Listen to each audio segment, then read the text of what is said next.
happy to have Korie here, who is a friend, a mentor, a coach. I have learned so much from her. And of course, you guys know her from writing the book, if any of you follow her there. And of course, her and Lisa and Ashley have this great book out, and which I would highly recommend to anybody. But welcome, Korie. Thanks for being here. Thanks. I feel like I was host, and then I was, I was a guest, and then I became host, and now I'm tech support. So, like, you know, it's great when you have friends that can do multiple things for you in your life, right? That's the goal here, right? Always find people that can help in multiple areas. Yeah, well, and we had something happen on Zoom that I've never had happen, and I thought I'd gone through all the Zoom tech difficulties before, but always something new. And so it's always good to have somebody else there, especially somebody that is used to this kind of things. So you have a wonderful show, writing of the book, which is every Monday, correct? We do it every Monday. We are committed every Monday. However, there are some Mondays that we don't make it due to other professional or personal conflicts. But so we do our best to be there every Monday. We've been doing it for over 3 years, which is amazing. And we plan to continue into 2024. So awesome. I know. I was watching it all the time. It was on Thursdays. Mondays, I end up watching the recorded version a lot. And we've actually stolen a few of your guests before and had them here. So, but we talk a little bit different. We're more like, it's to get to know people. We want to know what their natural things are, what they love, enjoy in life. And I know you are a mom. You have 2 boys. Is that correct? And you're on that golf course a lot. So do you play golf? I do. So I don't play golf, but I do want to just say I am the world's greatest caddy mom ever, which I'll talk about in a second. But I want to thank you and Lori. I mean, you guys put together this really great concept. I mean, I love the idea of unlocking freedom in nature and art, and that's awesome. And what I really liked about when I kind of was preparing for our time together, your pillars that you talk about in your business. So I just before we dive in, I just wanted to honor what you and Lori are doing and how amazing it is. And that, you know, I know Lori was on for a few minutes with us. She's in Costa Rica, helping to just create more strength within your community that you're creating and the work that you're doing together, which is so cool. And, you know, I just honor that because we know what it is like to be an entrepreneur and to continue to find opportunities to elevate our own self. And so I know both of you and adore both of you for many, many years. You've both been students of mine. So I appreciate that, you know, I get to watch you, you know, build up all the things that you're doing. And so it's really fun. So thank you for keeping me in your universes. And, you know, thank you for having me here. Of course, I couldn't imagine not having you. I was lucky and blessed enough to meet your entire family, except, well, of course, your kids and husband, and you in Scottsdale in June. And I, you know, your parents are so sweet. You know, and your brothers and stuff. I mean, you have an amazing family, and I can just see where you get your integrity and your consideration and kindness from. Thank you. That's very sweet. I am very fortunate. I do have an amazing family. We're dysfunctional, just like every other family out there. So don't think it's, you know, it's not always perfect, but it is a good family. And what we really have more than anything is a really good foundation. And so, you know, kind of looking at the best way to unlock freedom in your life is to start with the foundation. And if you haven't had a strong foundation, which some people are not given or gifted that opportunity to come into a family that's really fostered a really strong place for them to learn and feel safe and explore their freedom in life, you know, then you need to find that, because you can't really do much without a strong foundation. And, you know, and there are people that are lost, and I appreciate that that's part of their journey. And so it's how do you personally become accountable to find that foundation? I fortunately was born into a strong foundation, a very strong foundation with great dysfunction to it as well. So, you know, you gotta You got to take the grain of salt with both and learn and grow from the things that your parents teach you. But I was definitely given some really good value systems to begin. So I appreciate that you got a chance to meet my family and work with them. So you get to see all that. I did. And yeah, like you said, most families are a little dysfunctional. Nobody's perfect out there. Even the perfect family has flaws, but you try to take that perfection. But what I do love is no matter what you've gone through in life, you've got to be accountable for it. You don't have to hold it. So many people try to play that victim. And it's like, I've gone through a lot of things in my life. We weren't going to talk about those, but I do not believe in playing the victim. It's like, I want to be held accountable for my actions. I admit when I'm wrong. It's like, I know I'm not perfect and I mess up all the time, but I try to do my best. And that's all we can do. So I love your quote. 100%. Being accountable, Stop blaming other people for not, going further or not doing this or not doing that. Just like, no, if you spilt the milk, you spilt the milk. No, don't blame somebody else. Yes. So, I definitely learned this when I was young, through my own challenges that I had when I was young. I learned at a very young age that you have to make a choice as to whether or not you're going to allow other people to make choices for you in your life, or if you're going to become fully accountable. So I learned it when I was actually quite young because of my own learning disabilities and fighting the school systems and challenges academically. But really, it wasn't until I had children that you realize and you start to see that alignment or understanding of accountability really needs to be instilled. And it's not that I didn't try to instill it in my kids in every year of their life. And I think, still, even at their ages, I still remind them that they are fully accountable for the integrity of how they live their life. And I think that what I've seen potentially is that a lot of what's holding people back is that lack of accountability in their own life. And they don't see or understand that they're actually not taking the bull by the horns and making things happen. Now, let's be honest, we can't cause every outcome in our life. It's not in God's will. And so we know that there's what we can control and what we can't control.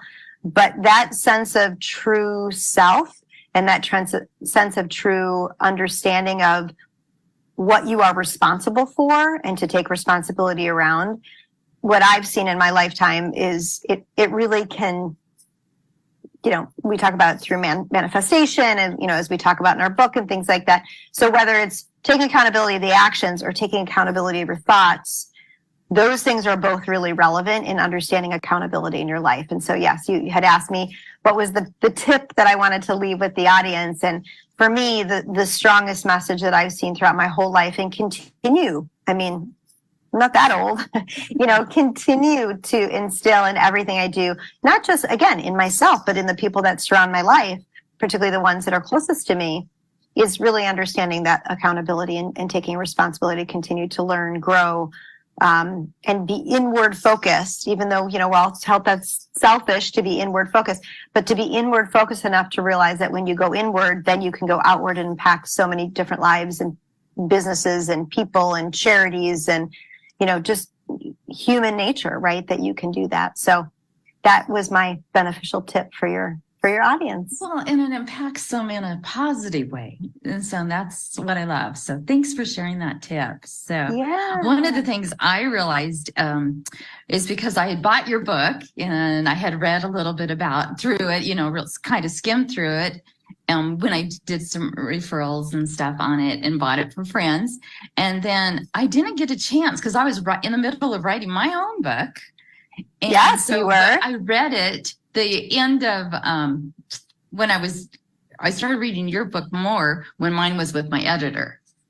And I was like, oh my gosh, we have so many things in common, with all of them. And it's that positive energy that you're trying to put out and that kindness for, I just love how you and Ashley and Lisa and Michelle and everybody else that's in the book talk about, it's always about helping others, and when we help others, that's when you realize you're learning the most. Kind of like what you mentioned, kids. With your own kids, you are learning. With grandkids, I'm always learning, you know, and or I mentored youth for many years, but I'm one of those people that I always want to learn teaching and being positive, so that they're not learning something bad from me. Otherwise, I'd feel so guilty. So, and that's Of what course. I just love the positivity in your book, you know, and in your coaching and in all your mentoring, and everything that I have learned from you has always been so positive and uplifting, and you get deep. So you make me think, and I'm still working on a lot of those little things, you know, because I'm trying to put it all into practice. But I love it because you call me out on things like, hey, Tammy, you need to do this, you know, and we need that, you know, from our coaches and mentors. I don't need somebody sitting there bragging about how great they are or how they did this or that. I need somebody that says, hey, I see you. This is what I'm calling out on you. The other day I had a client and she'd been talking, and I was like, you know, maybe you should go volunteer. And she's like, what? I'm like, you need to write down each day what you are thankful for. And the other thing, go volunteer. You need to start serving others, because right now all I see is you're putting this feel sorry for myself, not being accountable for your own actions. You want everybody to feel sorry for you, but nobody wants to be around somebody that's like that. You know, and I think I kind of blew her away, but I am kind of bold like you. When I talk to my clients. Good for you. That's how you have to be. Thank you. Yes, you make more progress when you're real and authentic with the situation. So, you know, yeah, of course we do it kindly, because I don't want to hurt somebody's feelings, but at the same time, I want them to see. So now, go ahead and tell us a little bit more about yourself if you want. So, those that don't know you. Sure. Well, so positivity has been something that I have grown up to understand. My mother is a very positive influence in my life. She always has taken the time to feed us how brilliant we are, how smart we are, how pretty we are, how, you know, so she's of course, typical mother, like absolutely adores her children. But that adornment has really earned an opportunity where we feel safe and secure in our own skin. Knowing that she loved us so deeply and gave us that ability to love ourselves, which I think is so important, that it really fueled. And when I say us, meaning my brothers and I, who all three of us, you know, kind of carry around this, this deep belief that we are internally okay. And I think that's something that's really, although we have continual, all three of us, you know, aspirations to be better and do more and strive to the next level. I mean, that's just how we're programmed. But we have an internal belief system that we're okay. And I think through that, you know, we're able to express positivity. I will say that positivity has been a very strong piece to my success. You know, when you think about things in life, just in general, everyone loves to be around energy, right? I mean, energy attracts, you know? Exactly. And so the more that you project energy and positivity, the more people by default want to be around you. They want to be part of your thought process, your vision of things. And so bringing that positivity is very important. And a lot of times, I mean, let's be honest, there's a lot of really tough times in life. I mean, I don't live any kind of special life on any kind of special mountaintop or any special kind of castle, right? There's plenty of things that we all have to deal with on the daily that are challenging, that are obstacles, that are, you know, and maybe it's not even really happening, but it's happening in our head. You know, we talk about in our book, the little bitchy voice in your head, whether you're a man or you're a woman, we all have it. And so it's, you know, how do we help that little bitchy voice that wants to tell us all the negative things we need to be thinking? How do we overlap that with positivity so that we can function on the very basic level, but also create the outcomes that we want to create? So this is something that I have spent a lot of time on. When I left corporate, when I was 45 years old, I left with actually a vision to go get a higher degree in my academics, even though I graduated from from undergraduate school. I never went on to get a master's or an MBA. And it was something I always academically thought would be really cool. And I thought it would offer other experiences and exposures to my life. And what I did instead was I spent about 5 years learning about personal development and growing in the area of non-academic areas of self. Let's put it that way. It wasn't something that a book could solve or more information could solve, but it was actually transformational work for myself that I realized until I got into it. I didn't realize I needed it, but when I got into it, I realized that I hadn't grown up and understood that there were other opportunities in my life to take advantage of outside of the academic world of either true academics and education or working and producing outcomes. And I was in this constant world of academics and learn as much information as you can and absorb content so that you could use it to produce and generate outcomes in your life. And I missed the whole in between part, which is me. Right? I was constantly collecting information that I thought I had to regurgitate to somebody and doing that so that I could create outcomes for those companies and those businesses. And although that was successful, like I did really well with that, what I lost in that process was myself.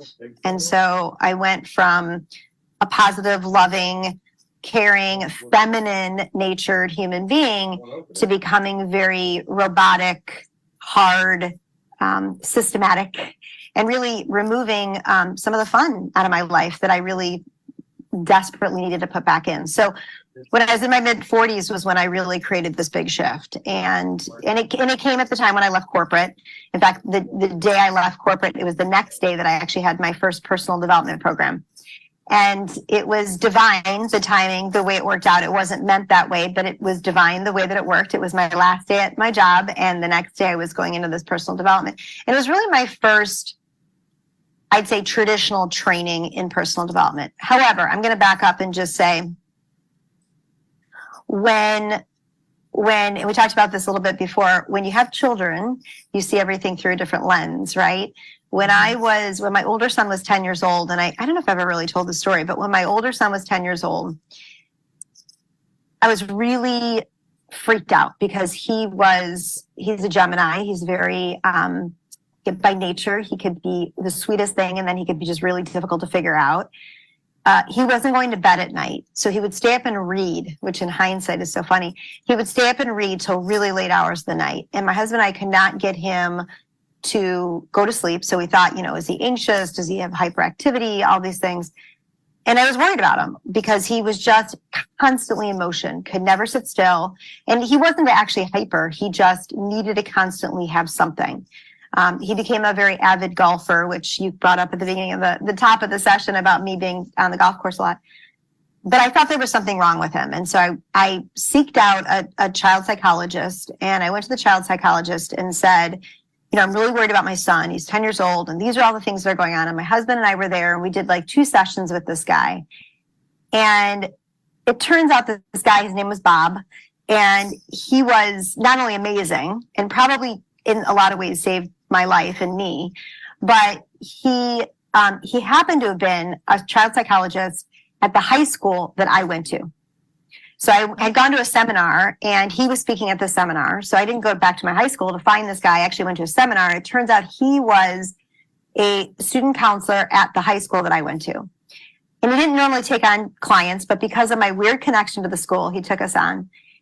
And what was so interesting about it was I met my husband, when I was 17, at my high school, or when I was in high school, not at the high school, but when I was in high school. So the divineness of like kind of going back to, I met my husband when I was 17. And one of the things that came out of this situation, which I'll tell you what Bob said to me during this time, was, how much did I actually really grow from the time that I was 17 when I was in high school to where I was now that I had a 10-year-old child? So at the time I was, it must have been in my mid to late 30s. Okay, so how much did I mature in those 2 years?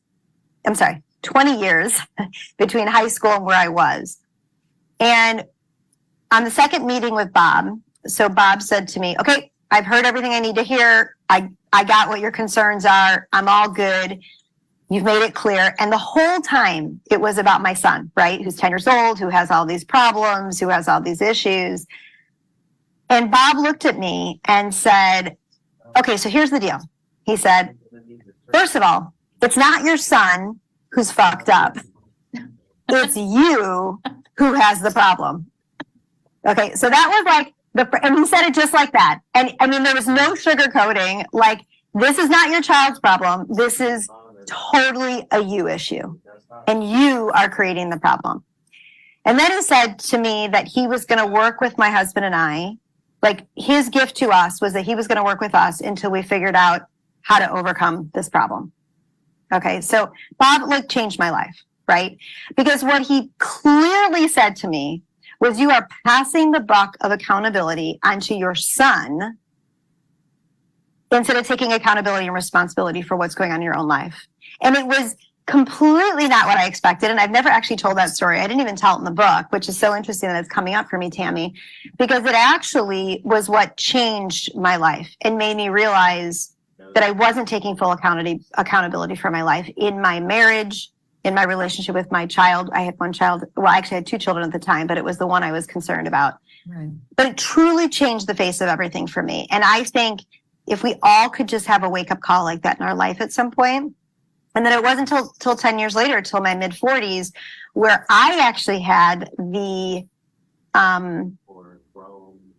guts to actually face all those things. I started to face them in my late 30s, but it wasn't until my mid-40s that I actually started facing those things.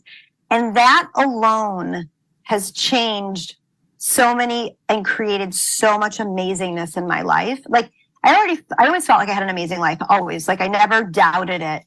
But I realized how much I was missing by hiding behind my own sense of self.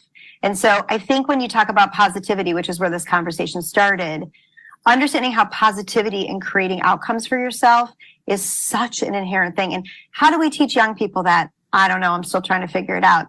When is that aha moment for people to realize, like, no, I'm not putting up with this anymore. And it's me who's causing the issues. I'm the one who's causing the outcomes that are happening in every area of my life, you know?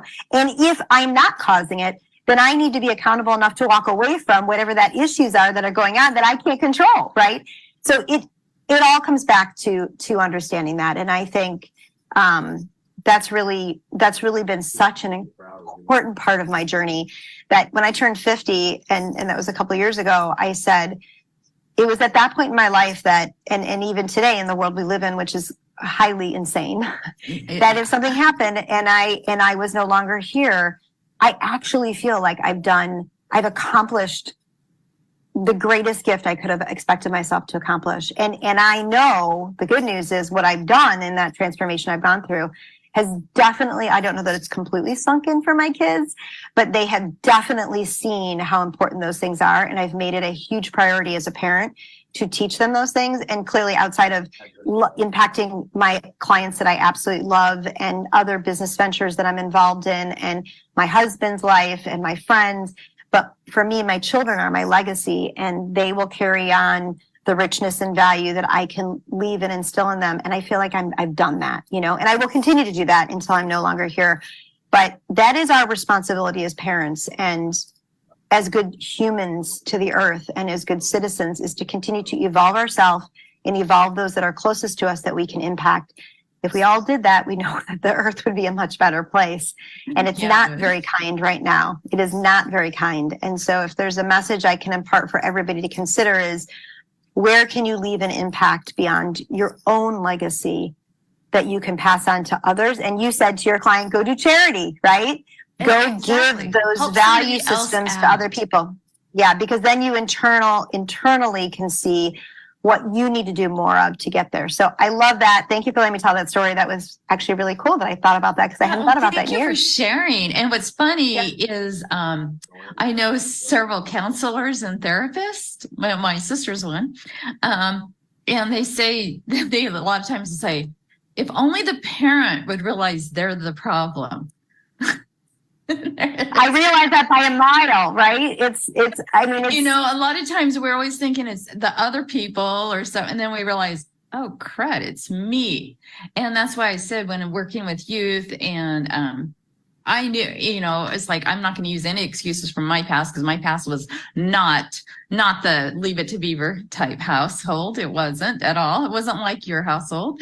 I wish it would have been, but it wasn't. So, but going through the scare of having the brain injuries and stuff showed me that you only have, I might not be here tomorrow. So it's like, what can I do today to help others?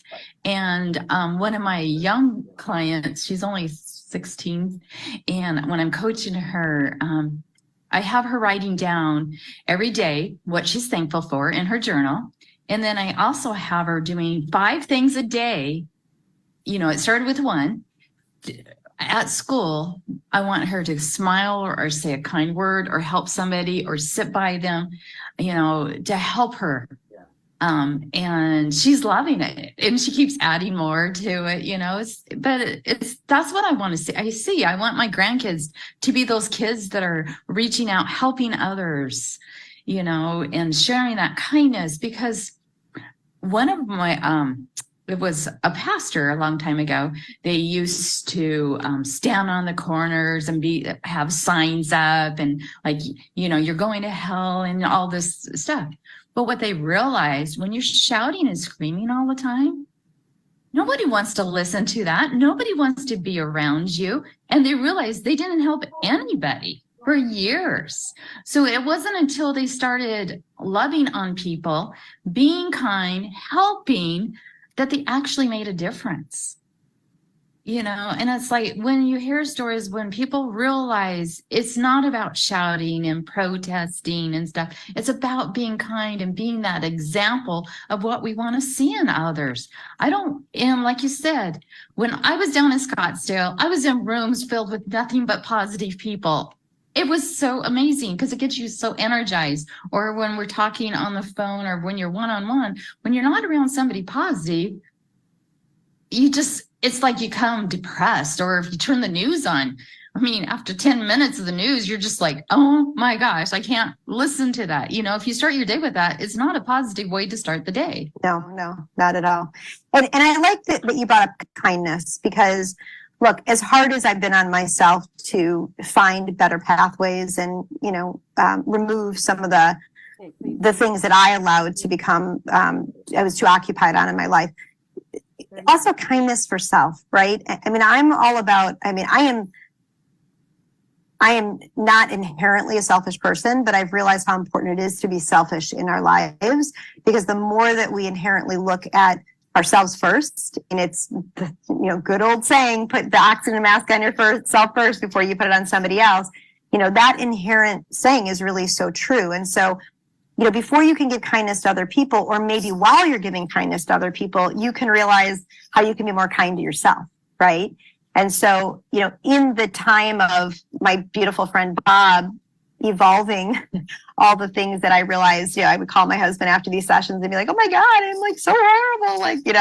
Like you start to unreal, but then there's the beauty of being kind to yourself. And that, the reason why we're given life is to evolve in life. And so it's not just about beating yourself up, but it really is about loving all aspects of yourself. And I do talk about this in the book, and about how important it is to understand that, we all have strengths. And it's really important that because I have weaknesses for sure. There are things I am not good at, and maybe I'll be good at some point in my life. But even if I will be good, maybe in my mind, I won't be as good as somebody else. But when you look at it from the perspective of I have great strengths, I am going to play to those strengths. And I do every day, I do every day. And I know that it works out to my benefit, right? So sometimes we don't have to just focus on the challenges or opportunities that we face in our lives, but focusing on those positive things helps us to combat or overcome those things. Because let's be honest, we are not going to be perfect people. I am, as I've always said, perfectly imperfect. And so that's just how my life is going to be. But I'm okay with that, because I know that I have a lot of things that I can offset with the things that may not be as perfect, with the things that are really strong. So lean into your strengths. Don't allow all your weaknesses to keep coming up. That's where we talk about, the voices in your head telling you you're not good enough, and you're not smart enough, and you're not you're not able to do those things. That's just our voices talking to us and trying to, self-doubt ourselves, right? And so it's our responsibility to catch ourselves when we're in that position. It's our responsibility to make that shift. And I say lean into your strengths, because we all have amazing things. Tammy, you have amazing talents behind who you are. And, we could either lean into those talents or we could lean into all our weaknesses. And I'm all about, let's lean into those talents as much as we can, right? So that's the significant part of how I try to operate, even when I'm yelling at my kids. Exactly. Well, and it's funny is like, I'm thinking like, okay, when I'm creating trees and stuff, I want it to be imperfectly perfect. Does that make sense? Because no tree out 100%. There is exact. No, nothing is the same. And I find when I'm hanging out, if there's somebody's really negative,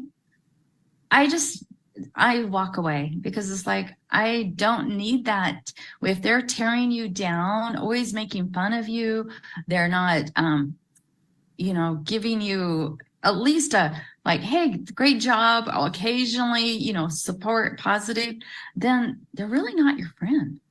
And I don't care if it's family or supposed to be a so close friend, but if they're always negative, you need to find new friends, or listen. Oh, and what's sad is because there's so many people, they're so into themselves anymore. It's not about helping or caring for anybody else. It's always about them. And you are totally right. We have to think about ourselves, but we have to surround ourselves by these, like you said, by positivity, the kindness, and we have to get rid of that self-doubt, because some of us have been around those people who told us, oh, you can't do this. You're too ugly. You're too fat. You're too skinny. All of those things. And it's lies. I mean, I remember Danny told, you're too short. Your eyes are too wide apart. There's no way you could ever model. And yet I was hired, by Elite to model for, which I did for like 10, 13 years. So, and I had a blast. But amazing. Just because somebody says that, they were just negative people. Don't hang out with those kind of people. Hang out with positive people like Korie. Right. Well, and that leads to your second pillar, which is possibilities, right? And I just think with the last few minutes we have, I'd love to talk about possibilities. Go for it. Because there are always possibilities of new opportunities in our lives, kind of around every corner, every single day. And as much as you want to create in your life, now that we're past the age of 50, we talk a lot to friends and people in our network. And, some people have made great money and they're saying, or have accomplished great things. And they're saying, hey, I want to retire, but I want to retire to do something, right? And so we have a lot of these conversations going on. When are you going to retire? What are you going to do next? What do you want to create? And I have a great friend and I absolutely love her. She is a really good friend of a couple of my girlfriends who have been telling me for years to meet this woman. I met her about a year ago. We became fast friends. She is incredible. I told her, I feel like we don't necessarily the same personality, but she's like, I've met my match. Like, she is a go-getter, grinder, constantly creating. She's older than I am by maybe 6 or 7 years. And she's not stopping. Like, she's created amazing financial wealth, amazing security around her. She's got amazing family. And she is so not stopping. And she is an inspiration for me. So no matter what age we are, no matter where we've accomplished in our life, finding people who can continue to inspire you is important. And what's amazing is that she called me up recently and said to me, someone said, someone gave her some negative feedback about something she was doing or thinking. And she called me to talk about it. And I thought, these are things that come up for me. Like, people come to me sometimes and say, I don't know why you're managing so much stuff. I don't know why your life's so complex. I don't know why you want to take more stuff on. I don't know why I don't know why you're moving at 90 miles an hour at this point. Like, don't you want to just chill? Don't you want to just watch Netflix? And that I've never watched a series ever. Even until about a year ago, it was the first time I ever watched a series. And it was during the winter when, we're kind of locked into our houses here in Chicago. And my husband put something on and I kind of got addicted to it. So I watched this one series and I told him, never again, do not show me another series ever. Because that was like 10 hours of my life I spent on this thing. But that's not my life. My life is I want to continue to impact, find ways to create, more financial wealth for our family, more education for our family, more intellectual challenges for our family. Like, I don't like to go out to dinner with people and not talk business. Like, and I don't mean it has to be my business. I want to talk about your business. I want to know what's going on in your business, because something you tell me about your business is going to make me learn to think differently, right? And so I guess where I want to end that is possibilities, right? The possibilities are truly endless. And my husband and I each own our own businesses. We own a real estate company that's flourishing, which is our side gig. We're in the process of potentially, if it all works out, acquiring a new company. Like, we are not stopping. We are not stopping. In fact, we're going to be empty nesters next year, and we're saying, how are we going to fill this time? And is it going to be volunteer work? Is it going to be building new businesses? Is it going to be with new people? Is it going to be with new opportunities? But we feel like as long as we can continue to think, God willing, have the health to be able to push us through, we want to keep creating possibilities for ourselves, for our children, for others, like employees or partners, people that we work on this journey with, and the possibilities can be endless. So I say, and you know this, that I say this, and I talk about it in my book, you need to be uncomfortable to be unstoppable. And when we get too comfortable, financial, job security, whatever those things are, right? Feeling loved by our husband, whatever it is, we sometimes stop being unstoppable. And so my truest story will always be, don't ever get comfortable so that you can continue to be unstoppable in your life. And that will give you just this freedom to continue. And the three pillars you talk about: positivity, possibility, and productivity. Those are the three things. And I love that your entire program is founded on that. So again, applaud you for continuing to remind people of these important tools that they need to be using in their life. Thank you. Well, and I agree with you. I mean, I grew up on a farm. My grandparents had huge ranches, and you never heard retire, that word. Right. And so when people go, are you retired? I'm like, I don't plan on retiring. I plan on keeping doing everything I'm doing now. It's like, yes, learn to love, do what you love. And, and like you said, when you enjoy what you do, it's not a big deal. It's like, no, I enjoy talking, listening, learning from others, having those positive conversations at dinners, learning about their business and stuff, I mean, one of the things we're doing with Unlocking Freedom in Nature is designing retreats, to helping people to realize, take a quick break, walk outside. But part of it is for them to learn to really see what is out there, to really see what's in front of them, whether it's inside or outside, because a lot of times we don't take that time. We don't take the time to listen.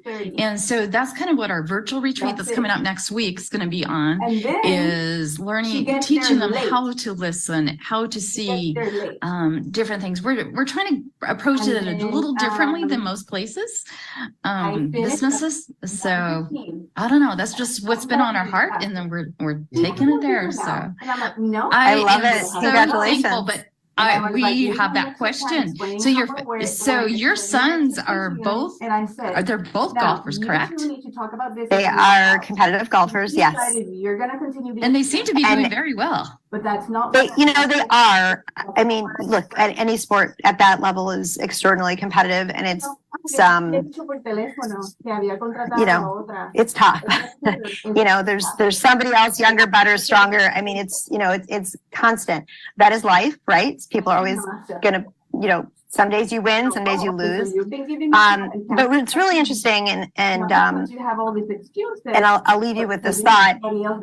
My son just finished his college application, so he just applied to all his universities, my younger son.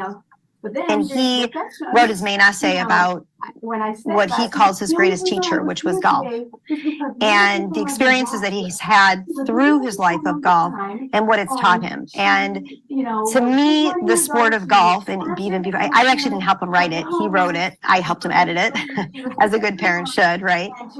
But it was very Your mom knows about warming to understand that all of those principles, values, and systems that are built into the game of golf are what really he recognizes.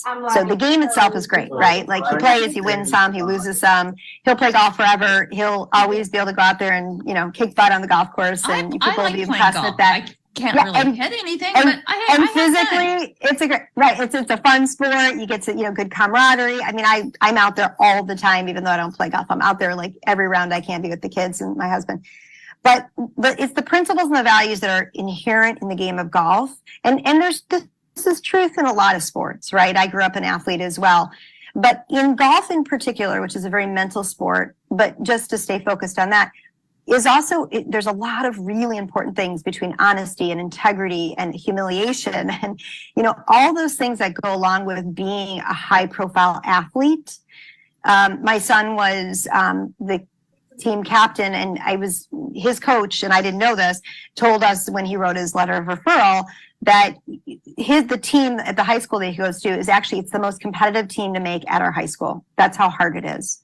And I don't think anybody actually realizes that. So not only is he competing against himself every day, but he had to compete to be on this team. And he was a top player on the team all 4 years he was there. He won the conference as a freshman. Like, he had an amazing 4 years there. It was amazing, but it ended really bad. I mean, his last tournament could not have been more awful. It could not have been more painful. It could not have been more disastrous. I mean, it literally could not have been more of those things.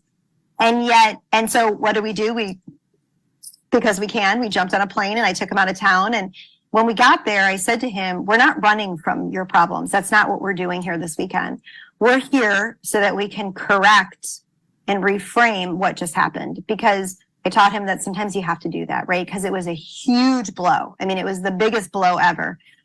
And I'm so proud of him, even though I did yell at him this morning because I found trash in the basement. I was like, what? You know, as mature as you think your kids are. But what you realize is that the value systems that he has foundationally not only been taught by our family, but that have been influenced and expanded by the game of golf have given him so much of what he needs to find that rebalancing. Because, you know, I told him, look, this is not the first and the last time you're going to be knocked off your access. Like, this is just the first of many, and this is going to happen time and time again in your life. And so this is a great lesson for you to understand, okay, I was just knocked on my tail, like harder than I ever thought was possible, ever. And how am I going to get back up and do this again and go face my coaches and my teammates and myself in the mirror and know that I can do this again? So athletics to me is about that. And I am extraordinarily proud. And I will tell you that in my belief system, that if you have children and you can get them in a competitive sport, if you are an athlete, you definitely have a mindset that you've been trained around understanding what it takes to compete at the highest level. And I was an athlete for 22 years, and I believe it is what has driven me to this day and forever and more to be the best or better or greater or challenge myself to do more. I mean, I used to jump off the ice and have to do a twirl and land on a little blade. That was quite scary, I have to say. And I definitely was raised in a family that, you know, there's a lot of fear around you. So yeah, it was been a great learning lesson all the way around. But to see that and that inherent nature of, to me, golf is so much more than just about the game. It is so much more. And I'm out there supporting my children, both of them. And my older son as well is incredibly intelligent and has learned so much from the game of golf. And I know the integrity that he's learned will at some point kick into the important parts of life. That those are the things that are important to me. And that is why I support my children in the game of golf. It is not because I want them to win the next trophy or because I think that they're going to be on the tour, which they both would love to be on the tour. But that's not the goal as a parent. The goal is that inherently there's so much to learn in that experience. So I appreciate you asking, Tammy. Thank you. Of course. My grandson plays golf. My husband's brother teaches golf. His dad had taught golf and stuff, and we go play occasionally. But you know, whether it's mini golf or golf, you know, it's a fast game for me. We won't. I don't keep score. Good for you. I hey, just the love fact being you're out out there there in doing nature, it, because like you said, there's so much to any team sport or dance or anything that you do, or as an artist, you have to find, it's about finding yourself. It's finding your own style, your own way, and taking that integrity and all those values that you get from it. So thanks for sharing that. I so appreciate you being here. So I appreciate that too. And I love just ending on this note, because one of the reasons I love golf is because it is in nature, and I get to walk these beautiful golf courses and take in all the trees and the beautiful greens that they maintain at these golf courses. And I literally, rarely do I jump on a golf cart. Rarely. I always walk the golf courses to watch my kids until I'm almost dead and can't walk anymore on these 3 and 4 day tournaments. But like literally I walk. And so your message of nature is, I get that from golf. I don't play golf, but I will spend hours upon hours on a golf course because it draws me into that experience of being part of nature. So I love that you encourage your audience to do that and find that, and good luck on your virtual retreat. I hope it's really amazing for you all. Well, thank you so much. Well, it's a first, so we're going to see how it goes. I'm sure it's going to be great. I'm sure we'll make some mistakes, but we're going to have fun. That's awesome. And we're going to, and you're going to impart your wisdom, which is also share our experiences. Yes. So. Yes. Awesome. Well, good luck with that, Tammy. And thank you again. I'm sorry Lori wasn't here to join us. And is there anything you want to mention to our audience? Do you have anything up? Can they reach you for? I always can be reached, right? I didn't know if you're taking more clients on for coaching or So that's a great question. So sure. Yeah. So Rock Your Product is my company, Rock Your Product. And I work with mostly physical product-based companies, but I have about 20% of my clients that are actually service-based providers. And I love the balance. I love both. And I only work one-on-one. I just do personal client work now. I've done that now for about 4 years. And I personally am highly fulfilled by it, and financially totally fine. So I have no reason to go back to group coaching anytime soon, but I can't say never, because I don't know if I'll ever do that again. It's just a different level of engagement. And right now I am extraordinarily blessed by my clients and by the work that I've been doing over the last 4 or 5 years, that I don't know, like I feel like my cup is filled and I don't need to fill it any further. I'm always looking for clients because I always want to impact people. In fact, I have an interview Thursday with another potential client. I try to keep my client load at about 20 clients a year, so it stays small, but I am very committed to my client work. And I know that I have a couple spots available for 2024. And I have, most of my clients have been with me for 2-3 years. So I'm very lucky that they are amazingly loyal, and clearly what I'm doing is working, that they're staying committed to it. So yes, if you are in the physical product business space, so if you have a consumer product or a general merchandise product and you're looking to learn how to scale, grow, and find optimal opportunities in your life, I am that totally non-biased business advisor. I came from 25 years in corporate. I understand how to run businesses. I traveled all over the world. I still travel over the US to meet with clients, go to important business meetings. I was just at the largest retailer in the world 2 weeks ago with one of my clients, presenting to them. So I love what I do, and I know that I'm an expert in this space. And so if you need help understanding business growth and optimization, if you need help understanding the sequence of events you need to be doing in your business so that I can help you save money, which is so critical because we could get so sucked into making decisions emotionally around our business. And I have saved my clients way more money than I've cost them. And I've made my clients way more money than I've cost them. And I think that's just a testament to why they've stayed around so long. But I definitely am going to be looking for a few new people in 2024. So I'm excited that I've kind of opened that platform up and putting that out there. So yes, rockyourproduct.com, but certainly you could reach me on any of my social media links, Facebook, Instagram, DM me, PM me, whatever you want to do. Or reach out to me, directly.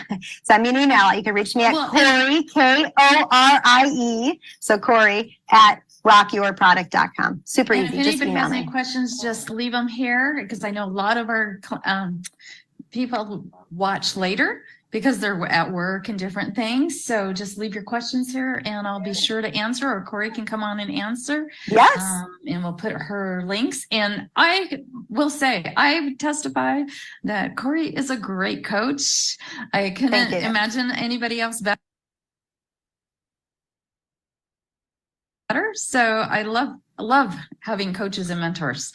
They help us out so much. Of course, I'm in the implementing stages, so good for you. I appreciate you so much. So good for you. And I appreciate you endorsing that. And thank you for reminding me that. I forget that I am a business owner and I probably should promote my business, but I'm very fortunate. I have people who promote for me. So, you know, I don't think about that, but I have amazing network of people who send me clients, and I'm very blessed by that. So I'm grateful for the universe. That's how it is with my art.